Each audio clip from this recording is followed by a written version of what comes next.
வணக்கம். ராஜராஜன் வாசன் இந்திய மறுமலர்ச்சி இயக்கம். மனக்கண்ணாடி. நாட்டில் நிகழ்பவைகள், பத்திரிகைகள் வரும் செய்திகள், கண்ணில் பட்டவைகள், என் மனதை தொட்டவைகள் ஆகியவற்றை பற்றி என் கருத்துக்களை பதிவு செய்யும் இந்த நிகழ்ச்சி. இதில் ஒரு 2-3 விஷயங்களை பற்றி இன்றைக்கு பார்ப்போம். முதலில் காடுகள் மேம்பாடு திட்டம் தமிழக அரசு இப்போது எடுத்துக்கொண்டிருக்கிறது. சர்வதேச அங்கீகாரம் பெற்ற ராம்சார் குறியீடு அப்படின்னு சொல்லுவாங்க. சில காடுகளை இன்டர்நேஷ்னல் லெவலில் ரெகனைஸ் பண்ணுவாங்க. அந்த காடுகளை வளர்க்கணும், அதை அழிய விடக்கூடாது, மேம்படுத்தணும் அப்படின்னு சொல்லிட்டு அவங்களுடைய திட்டம். இன்டர்நேஷ்னல் லெவலில் ராம்சார் சிம்பிள் இண்டிகேட் பண்ண ஒரு லிஸ்ட்டு. அது ஏற்கனவே நம்ம இதில் இந்த வேடந்தாங்கல், கோடிக்கரை இதெல்லாம் இருக்கிறது. அந்த மாதிரி ஒரு 6 இடங்கள் இருக்குது தமிழகத்தில் ஏற்கனவே. இப்போது ரீசெண்டாக ஒரு 3 இடத்தை 3 காடுகளை அந்த லிஸ்ட்ல ஐடென்டிஃபை பண்ணியிருக்காங்க. அதுக்காக மேம்பாட்டு நடவடிக்கைகளை தமிழக அரசு எடுத்திருக்கிறது. அதில் முதல் நீலகிரி மாவட்டம் லாங்கூட் சோலைக்காடு அப்படிங்கிற இடம். கிட்டத்தட்ட ஒரு 300 ஏக்கர் இருக்கிற பரப்பு உள்ள அந்த காடு. அதில் அரிய பாரம்பரியமிக்க மரங்கள் எல்லாம் அங்கே நல்லா இருக்குது. அந்த மரங்கள் எல்லாத்தையும் அழிய விடாமல் பார்த்துக்கிட்டு வளர்க்கவும் செய்யணும். அதுக்கான திட்டம். அதுக்கடுத்து திருப்பூர் மாவட்டம் நஞ்சராயன் பறவைகள் சரணாலயம் அப்படின்ற ஒன்று இருக்கு. அங்கே வெளிநாட்டிலேருந்து அரிய பறவைகள்லாம் அங்கே வர ஆரம்பித்திருக்கிறது. ஆகவே அந்த காட்டை வளர்க்கணும், மேம்படுத்தணும்னு சொல்லிட்டு ஒரு திட்டம். இந்த லிஸ்ட்ல அது வருது. அதுபோல் 3வது விழுப்புரம் மாவட்டத்தில் சேர்ந்த கழிவேலி அப்படிங்கிற இடம். அங்கே கிட்டத்தட்ட 13,000 ஏக்கர் பெரிய காடு அந்த பக்கம் இருக்கு. அந்த காட்டுல பறவைகள் சரி மற்ற மிருகங்கள் எல்லாம் அங்க அடைக்கலம் புகுது. ஆகவே அந்த காட்டை மேம்படுத்துவதற்கான திட்டம். ஆக இந்த 3 காடுகளை மேம்படுத்துவதற்கான திட்டங்களை தமிழக அரசு இன்றைக்கு வகுத்திருக்கிறது.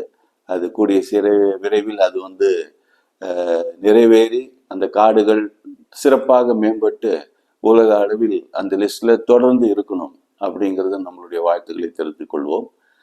அதே போல் இந்த சில பூங்காக்களை எல்லாம் தமிழக அரசு சென்னை மாநகராட்சி தமிழக அரசு சேர்ந்து செய்வதாக செய்திகள் வந்திருக்கின்றன. முக்கியமாக இந்த சேத்பட்டு பிரிட்ஜ் பக்கத்தில் ஒரு ஏரி, ஒரு அழகான ஒரு இடம் இருக்கு.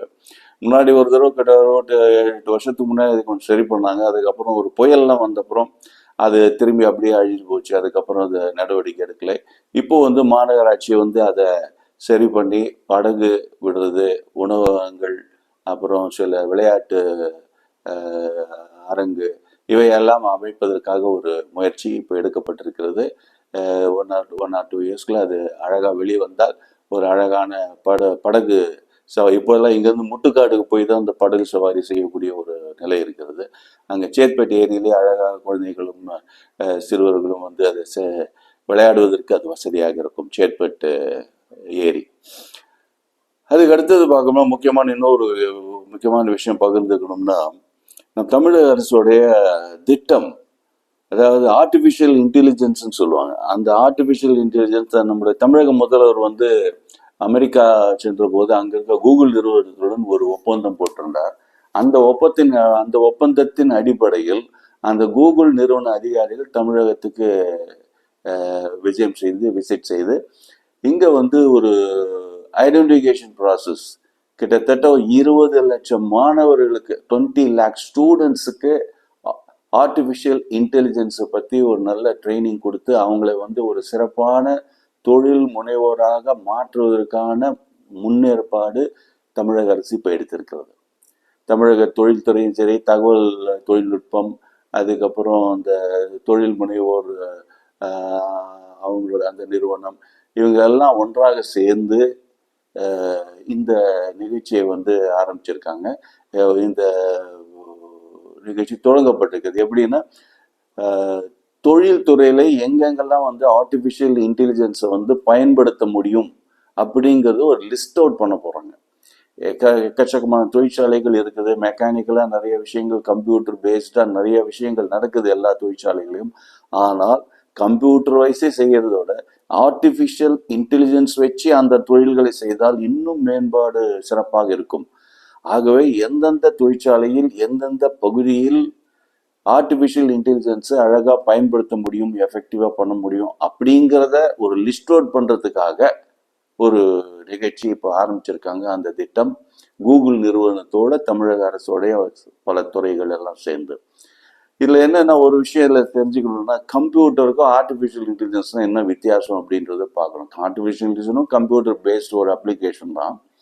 கம்ப்யூட்டர் அப்படின்னா நம்மளுடைய ஒரு மனிதன் ஒரு ஒரு கணக்கு போடுறதுக்கோ ஒரு பர்டிகுலர் ஒரு செயலை செய்யறதுக்கு 1 நிமிடம் எடுத்துக்கொண்டால் கம்ப்யூட்டர் என்ன பண்ணும், அந்த 1 நிமிடத்துக்குள்ள 1 லட்சத்துலேருந்து 10 லட்சம் கணக்குகளோ செயல்களோ அது செய்து முடிக்கும். அதுதான் கம்ப்யூட்டரோட வேகம் அப்படின்னு சொல்றோம். ஒரு மனிதன் 1 நிமிடம் ஆகுதுன்னா ஒரு செயலை முடிப்பதற்கு, ஒரு கணக்கு போடுறதுக்கோ இல்லாட்டி ஒரு அனலைஸ் பண்றதுக்கோ, அது 1 நிமிஷத்துல ஒரே ஒன்று செய்ய வேண்டிய ஒரு செயலை கம்ப்யூட்டர் அதே 1 நிமிடத்துல கிட்டத்தட்ட 1 லட்சத்துலேருந்து 10 லட்சம் மடங்கு 10 லட்சம் செயல்களை அந்த இடத்துல செய்யும். ஸோ வேகமாக செய்யக்கூடியது கம்ப்யூட்டர். ஆனா கம்ப்யூட்டர்ல என்ன ஒரு லிமிடேஷன்ஸ்னா, சொல்றத செய்யும், அதுவா சிந்திக்க தெரியாது. கம்ப்யூட்டருக்கு சிந்தனை சக்தி கிடையாது. என்ன சொல்றோமோ அதை செய்யும், ஃபாஸ்டா செய்யும். மனிதனால் செய்ய முடியாததெல்லாம் செய்யும். எக்கச்சக்கமான டேட்டாவை கொண்டு அதில் கொடுத்தா எல்லாத்தையும் அனலைஸ் பண்ணி ஒரு கோடி டேட்டாவை அனலைஸ் பண்ணி 2 நிமிஷத்துல அதில் இருக்க என்ன விஷயம் இருக்குன்றது நமக்கு சொல்லிடும். அது மனிதனால் செய்ய முடியாது. மனிதனால் செய்ய முடியாதே கம்ப்யூட்டர் செய்யும். ஆனால் கம்ப்யூட்டர் என்னன்னா, இப்படிதான் அதை சிந்திக்கணும், இப்படிதான் செய்யணும்னு அதை சொல்லணும், அதை சொல்றபடி அதை செய்யும். அது தனியா யோசிச்சு இப்படி செய்யலாமா அப்படி செய்யலாமாங்கிறது அது யோசிக்க தெரியாது கம்ப்யூட்டருக்கு சிந்தனை கிடையாது. மெக்கானிக்கலா சொல்றத செய்யும். எந்த கடினமான விஷயங்களும் அதை கரெக்டா சொல்லணும், நீ இப்படி பண்ணு அப்படின்னு சொல்லிட்டு, அதுதான் ப்ரோக்ராம்னு சொல்லுவாங்க. அந்த ப்ரோக்ராம் உள்ள எழுதணும்னா அந்த ப்ரோக்ராம் படி லைன் பை லைன் அது பாட்டு ஃபாலோ பண்ணிட்டே போகும். அதுவா சுயமா சிந்திக்கிற திறன் கம்ப்யூட்டருக்கு கிடையாது. ஆனால் இந்த ஆர்டிஃபிஷியல் இன்டெலிஜென்ஸ் அப்படிங்கிறது என்னன்னா, மனிதன் சிந்திக்கக்கூடிய வகையில கம்ப்யூட்டரை சிந்திக்க வைக்கக்கூடிய ஒரு அப்ளிகேஷன்.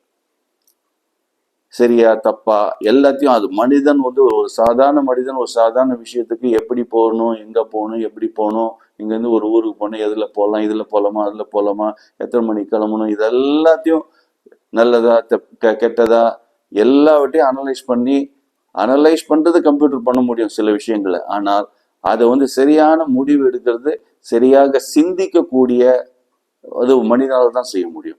அந்த மனிதன் செய்யக்கூடிய அந்த செயலை இந்த ஆர்டிஃபிஷியல் இன்டெலிஜென்ஸ் செயற்கை நுண்ணறிவு, அதுதான் ஆர்டிஃபிஷியல் இன்டெலிஜென்ஸ் சொல்றது. அந்த செயற்கை நுண்ணறிவு அந்த ஒரு அப்ளிகேஷன், அதை கம்ப்யூட்டரோட இணைக்கும் போது மனிதனுக்குடைய சக்தி கம்ப்யூட்டருக்கு கிடைக்குது. சிந்திக்க சக்தியும் இருக்கு, செயல்படும் சக்தி கம்ப்யூட்டருக்கு ஏற்கனவே இருக்குது.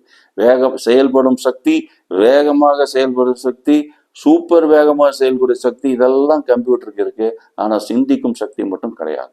அதை இந்த ஆர்டிஃபிஷியல் இன்டெலிஜென்ஸுங்கிறது அப்ளிகேஷன் வழியாக கொடுக்கும்போது கம்ப்யூட்டருக்கு ஓரளவுக்கு சிந்திக்கக்கூடிய வகையில் அதை கம்ப்யூட்டரே செயல்பட வைக்க முடியும். அதுதான் ஆர்டிஃபிஷியல் இன்டெலிஜென்ஸ். அதுதான் இன்றைக்கு உலகத்தில் ஒரு ட்ரெண்டிங்காக இருக்கக்கூடிய ஒரு அப்ளிகேஷன். இதை நம்ம தமிழகத்தில் கிட்டத்தட்ட 20 lakhs ஸ்டூடெண்ட்ஸுக்கு அதை இம்பார்ட் பண்ணணும் அந்த நாலேஜ் அப்படின்னு சொல்லிட்டு தமிழக முதல்வர் அதை எடுத்திருக்கிறார். இது உண்மையிலேயே பாராட்டுக்குரிய ஒரு விஷயம். இது மட்டும் இம்ப்ளிமெண்ட் ஆச்சுன்னா, கூகுள் நிறுவனத்தோட சேர்ந்த இது மட்டும் இம்ப்ளிமெண்ட் ஆச்சுன்னா, இந்தியாவிலேயே ஆர்டிஃபிஷியல் இன்டெலிஜென்ஸில் சிறப்பான ஒரு மாநிலமாக தமிழ்நாடு திகழும். கூடிய சீக்கிரத்தில் நடக்கும். இதுக்கு நம்மளுடைய வாழ்த்துக்களையும் பாராட்டுகளையும் நம்ம தெரிவித்துக் கொள்ளலாம். அதுக்கு அடுத்தது ஒரு சின்ன நெகட்டிவ் விஷயங்களா ஒன்று சொல்லணும்னு நினைக்கிறேன். இன்னைக்கு மதுரை பக்கத்துல மேலூர் அரிதாப்பட்டி அப்படிங்கிற இடத்துல இந்த டங்ஸ்டன் சுரங்கம் வெட்டலாமா வேண்டாமா, சென்ட்ரல் கவர்மெண்ட் அதுக்கு டெண்டர் கொடுத்தாச்சு அதை வெட்டுறதுக்கு தோன்றதுக்கு. ஆனால் ஸ்டேட் கவர்மெண்ட் அது கூடாது, அது விளைநிலம் இருக்கிற இடம், மக்கள் இருக்கிற இடம், சில காரணங்கள் சொல்றாங்க. ஆனால் அந்த டங்ஸ்டன் எடுக்கிறதுக்கு அலோவ் பண்ணக்கூடாதுன்னு சொல்லிட்டு தமிழக அரசு, எதிர்கட்சி எல்லாருமே அது வலியுறுத்திருக்கணும். இதில் ஒரு விஷயம் நம்ம என்ன பண்ண நினைக்கணும்னா, டெவலப்மெண்ட்டுங்கிறது ஒரு தடுக்க முடியாது. எல்லா இடத்தையும் வளர்ச்சிங்கிறது கண்டிப்பாக தேவை நாட்டுக்கு. அந்த வளர்ச்சியில சில விஷயங்கள் இயற்கை வளம் ஒரு பக்கம் பாதிக்கப்பட்டாலும் கனிம வளம்ன்றது நமக்கு தேவை. ஒரு நாட்டுக்கு ரெண்டுமே தேவைப்படுது. இயற்கை வளமும் தேவைப்படுது, கனிம வளமும் தேவைப்படுது. இயற்கை வளம்ங்கிறது அந்த வயல், நம்மளோட காடுகள், இதெல்லாம் இருக்கிற வயல்கள், மரம் செடி கொடிகள், இதெல்லாம் இயற்கை வளம் சார்ந்தது.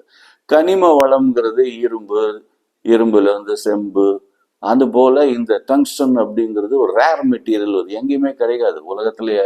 கண்ட இடத்துல இரும்பெல்லாம் நிறைய இடத்துல கிடைக்கும், செம்பு கிடைக்கும், தங்கம் கூட நிறைய இடத்துல கிடைக்கும். ஆனா இந்த டங்ஸ்டன் அப்படிங்கிற அந்த உலோகம் வந்து ரொம்ப ரொம்ப ரேரா கிடைக்குது உலகத்துல. அந்த ரேர் மெட்டீரியல்ஸ்ல ஒன்று வந்து அந்த டங்ஸ்டன். சைனால தான் இன்னைக்கு உலகத்துக்கே சைனா தான் சப்ளை பண்ணிட்டு இருக்குது அந்த டங்ஸ்டனை பொறுத்த வரைக்கும். ஏன்னா டங்ஸ்டனுக்கு சில குவாலிட்டிஸ் இருக்கு. நம்ம டங்ஸ்டன்னா என்னன்னா, நம்மளுடைய பழைய மின்சார பல்பு நீங்க பார்த்துருப்பீங்க, அந்த இழை ஒன்று இருக்கும் பாருங்க, லைட் ஒளிரும் பாருங்க, சின்னதாக ஸ்ப்ரிங் மாதிரி இருக்கும், அதுதான் டங்ஸ்டனால செய்யப்பட்டது. அது வந்து கிட்டத்தட்ட மற்ற எல்லா உலோகத்தோட ரொம்ப ஸ்ட்ராங் மெட்டீரியல் அது. அந்த டங்ஸ்டனுங்கிறது ஹார்டஸ்ட் மெட்டீரியல். அதாவது இரும்பு எல்லாத்தையும் கூட ஹார்டஸ்ட் மெட்டீரியல். எல்லா மற்ற ஹார்டஸ்ட் மெட்டீரியல்ஸ் எல்லாத்தையும் கட் பண்ணுறதுக்கு யூஸ் பண்ணுறது. அதுக்கப்புறம் புல்லட்ஸோட முனை, இது போல் அந்த ஷார்ப் எட்ஜஸ், எங்கெங்கெல்லாம் ஸ்ட்ராங் இது தேவைப்படுதோ அதுக்கு யூஸ் பண்ணக்கூடிய மெட்டீரியல் வந்து அந்த டங்ஸ்டன். அந்த டங்ஸ்டன் தாது அங்கேருந்து எடுத்தாதான் அதை வந்து நம்ம அந்த டங்ஸ்டன் கிடைக்கும். அதை வச்சு நம்ம வந்து பல பொருட்களை செய்ய முடியும். ஏன்னா டங்ஸ்டனோட மெல்டிங் பாயிண்ட் பார்த்தீங்கன்னா 3600 டிகிரி சென்டிகிரேடு. இரும்பெல்லாம் 1500 டிகிரி சென்டிகிரேட் தான். அதோட 2 மடங்கு அதோட மெல்டிங் பாயிண்ட். ஸோ அதனால அந்த அளவுக்கு ஸ்ட்ராங் அந்த இருக்கு. அந்த இது ஹார்டஸ்ட் ராக் எங்கே இருக்குதோ, கடினமான பாறைகள் எங்கே இருக்குதோ அந்த இடத்துல தான் டங்ஸ்டன் கிடைக்கும் அப்படின்றது. அப்படி பார்க்கும்போது மதுரை மேலூர் பக்கத்தில் அங்கே வந்து கிடைக்குதுன்றது ஒரு ஒரு இதில் எஸ்டிமேட்ல தெரியுது. இப்போ அந்த இடத்துல வந்து இவங்க வந்து இயற்கை வளம் இருக்கு, அது இருக்கு, சில விஷயங்கள்லாம் இருக்கு, அதனால அது பாதிக்கப்படும், ஆகவே வெட்டக்கூடாதுங்கிறது சொல்றாங்க. இது என்னன்னா, நம்ம வந்து இந்த அஃப்கோர்ஸ் வந்து இயற்கை வளம் பாதிக்கப்படும், காடுகளே இருக்கட்டும், வயலும் இருக்கட்டும். ஏன்னா அந்த காடுகள் வயல்கள் இருக்கிறத வந்து அந்த இடத்துல இல்லைன்னா கூட இன்னொரு இடத்துல அதே மாதிரி ஒரு காடையோ ஓரளவுக்கு உருவாக்க முடியும் நம்மளால. அங்கேருந்து ஒரு 10 கிலோமீட்டர் தள்ளி புது இடத்துல உருவாக்க முடியும். அதனால டங்ஸ்டன் வந்து அந்த இடத்துல தான் கிடைக்கணும்னா அந்த இடத்த விட்டுட்டு ஒரு 10 கிலோமீட்டர் தள்ளி போய் இன்னொரு இடத்துல தோணுனா அந்த மெட்டீரியல் அங்கே கிடைக்காது. எங்கே கிடைக்கும்னு தெரியுதோ அந்த இடத்துல தான் தோண்டி ஆகணும். அதுவும் இது வந்து ரேர் மெட்டீரியல். ஸோ ஏதோ ஒரு காரணம் வந்து சாதாரண காரியம் நல்ல உயர்ந்த காரணமாகவே இருந்துட்டு போட்டோம். நல்ல ஒரு உயர்ந்த நோக்கத்தோட காரணம் அந்த இயற்கை வளத்தை காப்பாற்ற வேண்டும், இதிலெல்லாம் மாற்றுக்கிறதுக்கு இடமில்லை. ஆனாலும் சில இடத்துல நம்ம வந்து ஒரு முடிவு பண்ண வேண்டியிருக்குது. எங்க இயற்கை வளமா கனிம வளமா? இந்த கனிம வளம் சைனாவை நம்பி இருக்கணும், இந்த இடத்துல ஒரு இடத்துல கிடைக்குதுன்னா நம்ம அதை பயன்படுத்திக்கணுமா வேண்டாம்? அதுதான் புத்திசாலித்தனம். அதை வந்து நம்ம சிந்திக்கிறதுக்கு வேற லெவலில் உட்காந்து அதை யோசிச்சாதான் அதை வந்து நம்ம பண்ண முடியும். ஆகவே டங்ஸ்டன் அப்படி கிடைக்கிற அந்த ரேர் மெட்டீரியல் கிடைக்கக்கூடிய நம்ம தமிழ்நாட்டில் மதுரையில் மேலூர் பக்கத்தில் அது இருக்கு அப்படின்னா நம்ம வந்து அதை பயன்படுத்திக்கிறதுல தவறு இல்லைங்கிறது என்னோட ஒப்பீனியன். மேலும் அந்த இடத்துல பார்த்தீங்கன்னா நிறைய கிரானைட் குவாரி ஏற்கனவே அந்த அங்கே நிறைய இருக்குது அந்த பக்கம். இதெல்லாம் மற்ற சம்பந்தம் இல்லாத மற்ற இதெல்லாம் கூட குவாரிஸ் எல்லாம் அந்த பக்கம் இருக்குது. அப்படி இருக்கும்போது இதை போய் ஒரு சுரங்கம் அங்கே அமைக்கிறதுனால எல்லாமே பாதிக்கப்படும் அப்படின்னு சொல்றதுல எந்த அளவுக்கு அது நம்ம அதுக்கு வெயிட்டேஜ் கொடுக்கணுங்கிறது எனக்கு தெரியல. ஆனாலும் நம்ம திரும்பி சொன்ன மாதிரி ஸ்ட்ரைக் அ பேலன்ஸ். ஒரு நாடு வளரும்னா இயற்கை வளம் எந்த அளவுக்கு முக்கியமோ அதை விட கனிம வளமும் அதை எடுக்கக்கூடிய ஒரு திறனும் அதை பயன்படுத்தக்கூடிய வல்லமையும் நம்மளுக்கு இருக்கணும். ஸோ அந்த வகையில் பார்க்கும்போது இந்த டங்ஸ்டன் சுரங்கம் அதை நம்ம விட்டு விட்டால் நம்மளுக்கு தான் நஷ்டம் அப்படின்றது என்னுடைய தாழ்மையான கருத்து. Of course learned people will and government will take a right decision on this. This is my opinion that rare material what we get in Madurai we have to utilize it. அதை நம்ம பயன்படுத்தணும்னு நினைக்கிறேன். அதுதான் இந்த கருத்துக்களுடன் இன்றைய மனக்கண்ணாடி நிகழ்ச்சியை நிறைவு செய்கிறேன். நன்றி, வணக்கம். ராஜராஜன் வாசன், இந்திய மறுமலர்ச்சி இயக்கம்.